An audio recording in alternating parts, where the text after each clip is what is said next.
Good evening, visitors.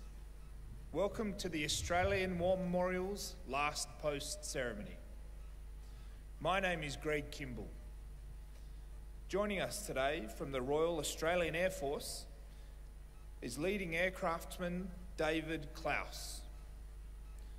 We are honoured to acknowledge Lieutenant General Dennis Luit, Commander of the Royal Netherlands Air Force, Air Marshal Leo Davies, Chief of Air Force Australia, Mrs. Rhonda Davies, and the accompanying delegation.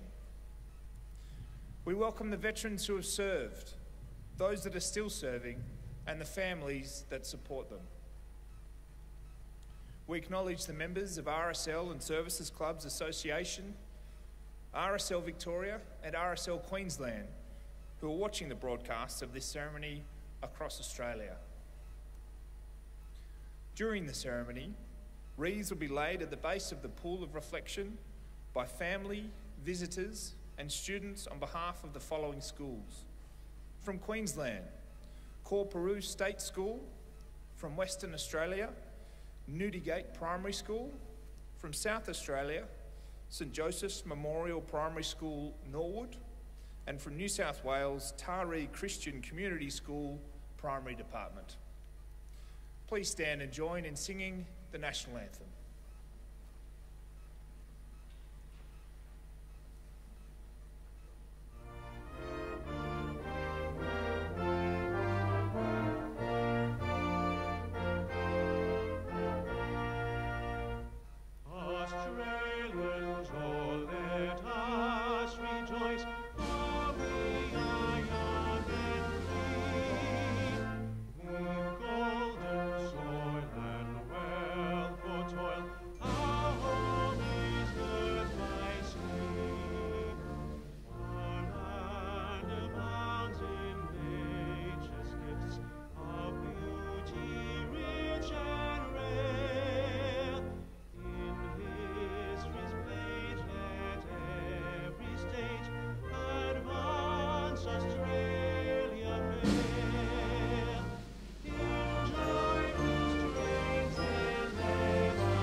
Students, you may be seated.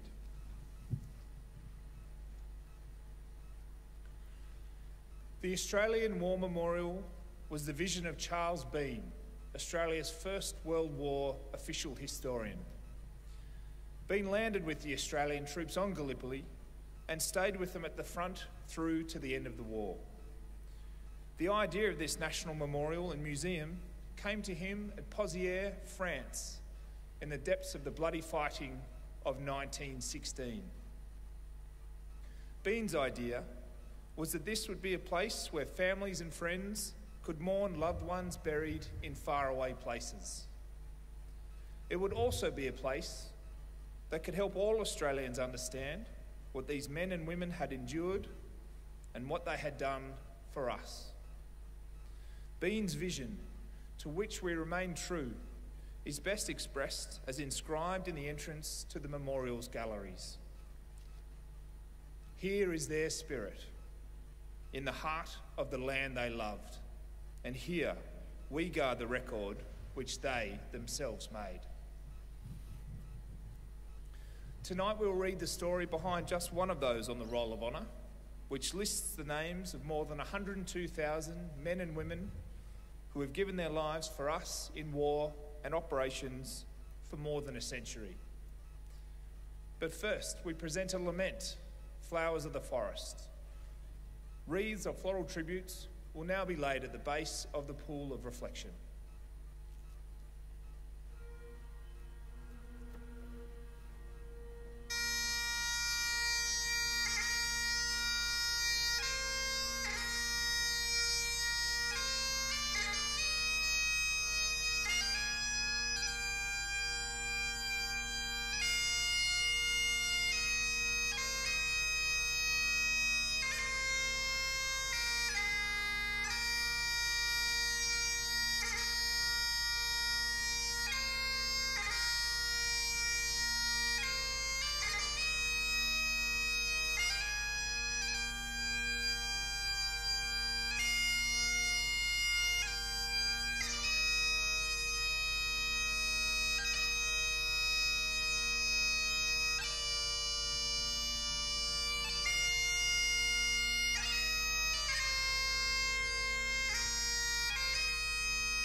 Today we remember and pay tribute to Flight Sergeant Henry John Gill, who was killed on active service during the Second World War with the Royal Australian Air Force on 2 January 1944.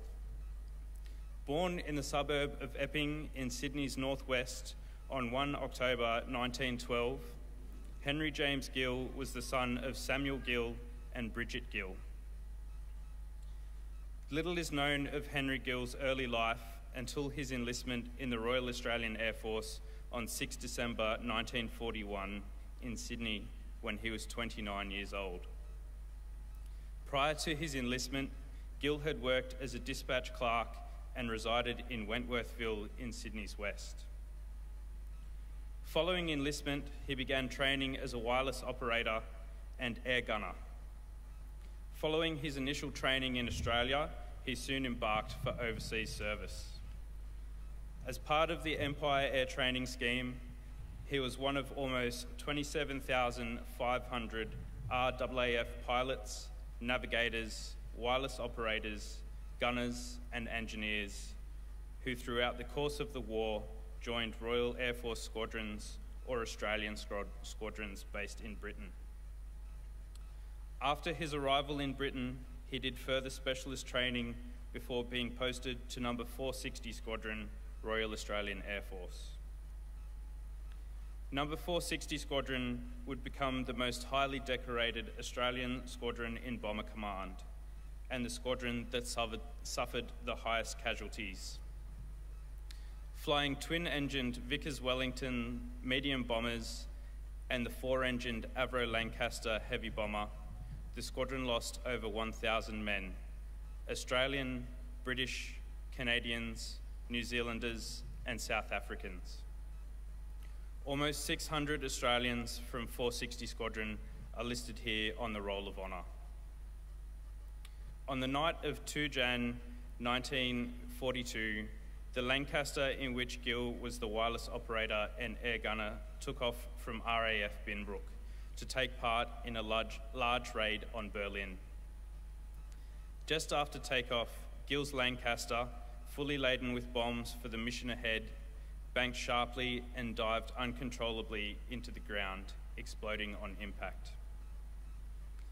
Gill and all 6 of his fellow crewmates, Australians, Flight Lieutenant Barrington Nivet, Flight Sergeant Julian Dobinson, Flight Sergeant John Farthing, Pilot Officer Edward Ross, Flying Officer Colin Pickworth, and British Flight Engineer Sergeant Ronald Trett were killed.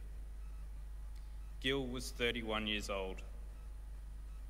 The Australian members of the crew are buried side by side in the RAF plot at Cambridge Cemetery. Gill's name, alongside those of his fellow Australian crewmates, is listed here on the Roll of Honour to my left. Among almost 40,000 Australians who died while serving in the Second World War. A photograph of his headstone is displayed today beside the pool of reflection. This is but one of many stories of service and sacrifice told here at the Australian War Memorial. We now remember Flight Sergeant Henry John Gill, who gave his life for us, for our freedoms, and in the hope of a better world.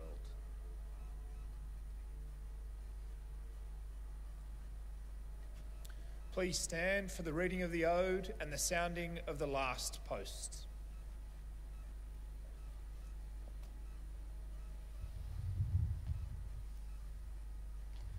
They shall grow not old, as we that are left grow old. Age shall not weary them, nor the years condemn. At the going down of the sun and in the morning, we will remember them. We will remember them.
lest we forget.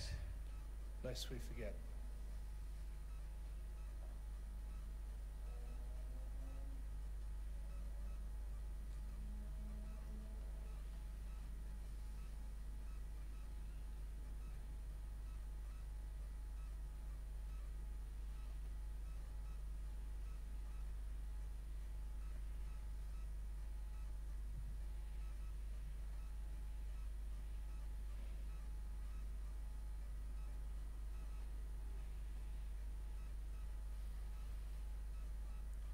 We leave you this evening with the words of the memorial's founder, Charles Bean. Many a man lying out there at Pozières or in the low scrub at Gallipoli, with his poor, tired senses barely working through the fever of his brain, has thought in his last moments, well, it's over. But in Australia, they'll be proud of this. Ladies and gentlemen, girls and boys, that concludes the last post ceremony. We thank you for visiting the Australian War Memorial and wish you all a very good evening.